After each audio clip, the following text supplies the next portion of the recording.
بسا اوقات بہت سی محنتوں کا نتیجہ انسان دیکھتا ہے کہ ضائع چلا گیا. میں نے 10 سال محنت کی، حاصل کوئی نہیں نکلا.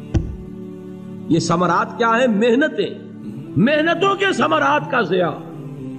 کوشش آپ نے کی، قسمت کی خوبی دیکھی ہے، ٹوٹی کہاں کمن، 2-4 ہاتھ جب کے لبے بام رہ گئے. Be prepared. ایک شاعر کے یہ اشعار ہیں، وہ کمیونسٹ تھا، میں نام بھی نہیں لیتا، لیکن یہ کہ یہ اسی انقلابی، چونکہ ان کا بھی ایک انقلابی نظریہ ہے، انقلابی عمل میں یہ سارے مراحل آتے ہیں. کوئی سیٹ بیک آیا، فرض کیجئے کوئی ناکامی ہو گئی، تو اپنے ساتھیوں کو دل بندھانے کے لیے یہ فصل امیدوں کی ہمدم اس بار بھی غارت جائے گی، سب محنت صبحوں شاموں کی اب کے بھی اکارت جائے گی. میرے نبی کے ثمرات کا جو لفظ یہاں آیا ہے، وَنَقْصٍ مِّنَ الْأَمْوَالِ وَالْأَنفُسِ وَالثَّمَرَاتِ، سب محنت صبحوں شاموں کی اب کے بھی اکارت جائے گی. دھرتی کے کونوں کھدروں میں پھر اپنے لہو کی کھاد بھرو، پھر مٹی سینچو اشکوں سے، پھر اگلی رت کی فکر کرو، پھر اگلی رت کی فکر کرو، جب پھر ایک بار اجڑنا ہے. ایک فصل پکی تو بھر پایا، تب تک تو یہی کچھ کرنا ہے. ایک مقصد ہے سامنے، انقلاب برپا کرنا ہے. ایک کوشش ناکام ہو جائے کوئی پرواہ نہیں، نیکسٹ. پھر تیار رہو ناکامی کے لیے. ایسا نہ ہو جو انگریزی میں کہتے ہیں hope for the best but be prepared for the worst. ایسا نہ ہو کہ دوسری مرتبہ ناکام ہو کے بددل ہو جاؤ، تمہاری ہمتیں جواب دے جائیں. نہیں، پہلے سے تیار رہو کہ دوسری مرتبہ بھی ناکامی آئے تو آئے، لیکن جب تک کہ کامیابی حاصل نہیں ہوتی ہمیں یہ کام کیے چلے جائیں. دیکھیے سیرت میں آیا کہ نہیں یہ واقعہ. بدر میں مسلمانوں کو فتح ہوئی تو احد میں زک پہنچی کہ نہیں؟ 70 صحابہ شہید ہوئے کہ نہیں؟ اگر ان کی ہمتیں جواب دے جاتی تو گاڑی کیسے چلتی آگے؟ تو فرمایا وَلَنَبْلُوَنَّكُمْ بِشَيْءٍ مِّنَ الْخَوْفِ وَالْجُوعِ وَنَقْصٍ مِّنَ الْأَمْوَالِ وَالْأَنفُسِ وَالثَّمَرَاتِ. ہم تمہیں لازم آزمائیں گے، خوف کی کیفیت سے، فقر و فاقے کی کیفیت سے، بھوک سے، جان کے نقصان سے، مال کے نقصان سے، محنتوں کے حاصل کے ضائع ہو جانے سے.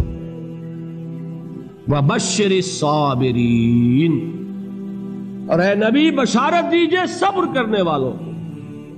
الَّذِينَ إِذَا أَصَابَتْهُمْ مُصِيبَةٌ، وہ کہ جب ان پر کوئی تکلیف آئے، کوئی مصیبت آئے، کوئی آزمائش آئے، قالوا انا للہ وانا الیہ راجعون، وہ یہ کہیں کہ ہم اللہ ہی کے ہیں، اللہ ہی کی طرف لوٹ جانا ہے. یہ وہی انداز ہے جو میں نے فارسی کا شعر سنایا تھا آپ کو کہ سرے تسلیم خم ہے جو مزاج یار میں آئے. وہ ہمارا مولا ہے، ہمارا آقا ہے. اگر اسے یہی منظور ہے تو ہمیں بھی یہی منظور ہے. میں نے تسلیم و رضا کی بات کی تھی نا، آپ کو کچھ شعر سنائے تھے. ایک شعر اور سنیے، اور یہ کس کا ہے؟ محمد علی جوہر کا. ایک مرتبہ جیل گئے، ان کی ایک بیٹی جوان بیمار ہوئی، فوت ہو گئی. باہر چھوڑا انگریز نے، جاؤ بھائی دفن کر دو بیٹی کو. دوسری مرتبہ جیل گئے، دوسری جوان بیٹی اسی مرض میں مبتلا ہوئی. اب یہ جیل میں ہے، خبر پہنچی کہ دوسری بیٹی کے اوپر بھی اسی مرض کا حملہ ہوا ہے. ایک نظم لکھی ہے جس کا آخری شعر یہ ہے، تیری صحت ہمیں منظور ہے لیکن اس کو نہیں منظور تو پھر ہم کو بھی منظور نہیں. یہ ہے، جب تک یہ کیفیت نہ ہو اس میدان میں آدمی ثابت قدم نہیں رہ سکتا کہ میرے رب کو اگر یہ منظور ہے تو یہی مجھے منظور ہے، اور تیری صحت ہمیں چاہیے تو ضرور، لیکن ہمارے رب کو منظور نہیں تو ہمیں بھی منظور. راضی برضائے رب. وَبَشِّرِ الصَّابِرِينَ الَّذِينَ إِذَا أَصَابَتْهُمْ مُصِيبَةٌ قَالُوا إِنَّا لِلَّهِ وَإِنَّا إِلَيْهِ رَاجِعُونَ. نہ شود نصیب دشمن کے شود ہلاک تیغت، سرے دوستہ سلامت کے تو خنجر آزمائے.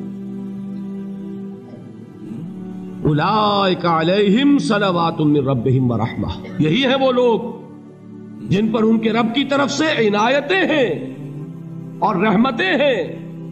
وَأُولَئِكَ هُمُ الْمُهْتَدُونَ، اور یہی ہے وہ لوگ جو کامیاب ہونے والے ہیں، ہدایت پانے والے، ہدایت یافتہ.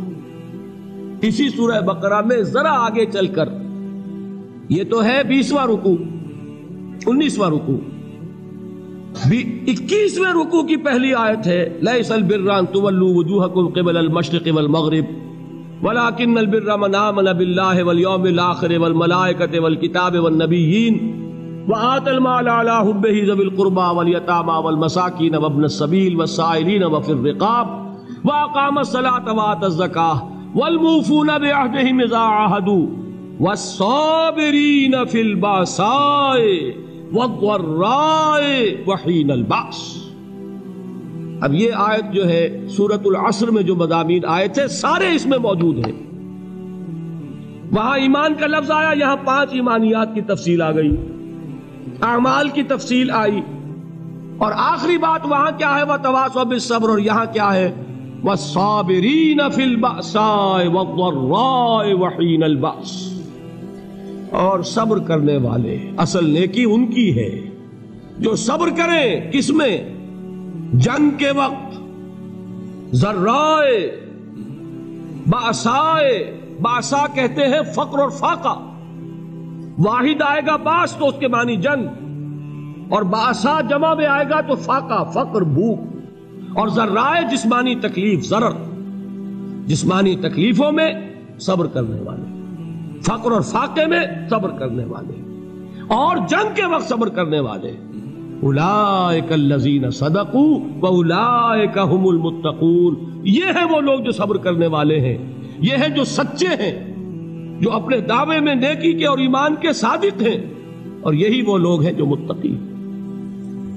اگلی سورت ہے سورہ آل عمران، اس میں 2 لفظ آئے ہیں، آخری آیت یا ایھا الذین آمنوا اصبروا وصابروا ورابطوا واتقوا اللہ لعلکم تفلحون۔ دیکھیے یہاں صبر اور صابر، جو تعلق جہد اور جہاد کا ہے وہی ہے صبر اور مصابرت۔ صبر ایک طرفہ عمل ہے، آپ جھیل رہے ہیں، برداشت کر رہے ہیں، صبر علی المعصیہ، صبر علی الطاعہ، صبر علی الابتلاء، یہ سب کیا ہے؟ صبر۔ اور مصابرت کیا ہے؟ صبر کا صبر سے مقابلہ۔ یہ سورہ آل عمران، اب وقت نہیں ہے میں آپ کو سناتا اللہ تعالیٰ نے کیسے کیسے مسلمانوں سے کہا، مسلمانوں تمہیں زک پہنچی ہے تو انہیں بھی تو پہنچی تھی، ان کے 70 نہیں مارے گئے تھے بدر میں، ان کے حوصلے جو ہیں وہ تو پست نہیں ہوئے، وہ اگلے سال آ گئے تم پر چڑھائی کر کے، تم کیوں اتنا برا مان رہے ہو؟ تمہارے دل اتنے زخمی کیوں ہو گئے؟ تمہیں تکلیف پہنچتی ہے تو انہیں بھی پہنچتی ہے۔ اپنی غیرت جو ہے ہمیں ذرا اس کا جائزہ لینا چاہیے۔ لوگ باطل نظریات کے لیے کتنی قربانیاں دے رہے ہیں، لوگ باطل چیزوں کے فروغ کے لیے کتنی محنتیں کر رہے ہیں۔ جیسا کہ میں نے ابھی کہا تھا، اسی غیرت کو چیلنج کرنے کے لیے، ذرا آپ کی حمیت دینی کو جوش دلانے کے لیے، قادیانی نوجوان کتنی تعداد میں اپنے آپ کو دین کے لیے وقف کرتا ہے، اور آپ کتنے نوجوان ہیں جو اپنے آپ کو دین کے لیے وقف کرتے ہیں، اور ہوں وہ کھاتے پیتے گھرانوں کے لوگ۔ یہ نہیں ہے کہ اگر کوئی اور کام نہیں کر سکتا تو پھر یہ ہے کہ وہ دین کے کام میں لگ جائے۔ باصلاحیت لوگ، کھاتے پیتے لوگ، ذہنی استعداد رکھنے والے لوگ، اونچے گھرانوں کے لوگ، وہ وقف کریں اپنے آپ کو دین کے لیے۔ اس کے بغیر کیسے باہر آ جائے گی، کیسے رونق آ جائے گی؟ تو دنیا میں باطل نظریات والے جو ہیں، یہ بات کہی گئی ہے، مسلمانوں تم اگر توحید کے لیے لڑ رہے ہو، دیکھتے نہیں ابو جہل کو، اس نے گردن کٹوائی ہے شرک کے لیے، شرک کے لیے گردن کٹوائے، اور تم توحید کے لیے گردن کٹوانے کو تیار نہ ہو۔ اس نے گردن کٹوائی کہ نہیں کٹوائی؟ اور کس طرح کٹوائی ہے؟ کیونکہ بڑا متکبر قسم کا، فرعون قسم کا شخص تھا، جب گردن کاٹنے لگے تو کہتا ہے ذرا نیچے سے کاٹنا، تاکہ جب تم نیزے کے اوپر چڑھاؤ میرے سر کو تو اونچا نظر آئے، معلوم ہو سردار کا سر۔ وہ بدبخت مرتے ہوئے بھی جو اس کی کیفیت تھی نا، اس کو ذہن میں رکھیے۔ تو یہ اس لوگوں نے قربانیاں دی، جانیں دی، تو فرمایا اگر تم ان سے زیادہ قربانی نہیں دو گے، جو نوٹ کر لیجئے اس کو، مجرد اگر حق کو غالب کرنا اللہ کے ذمے ہو تو آنے واحد میں غالب کر دے گا، تمہیں تکلیف ہی دینے کی ضرورت نہیں۔ سمجھ رہے؟ کیا اللہ کے مقابلے میں کوئی باطل کی طاقت ٹھہر سکتی ہے؟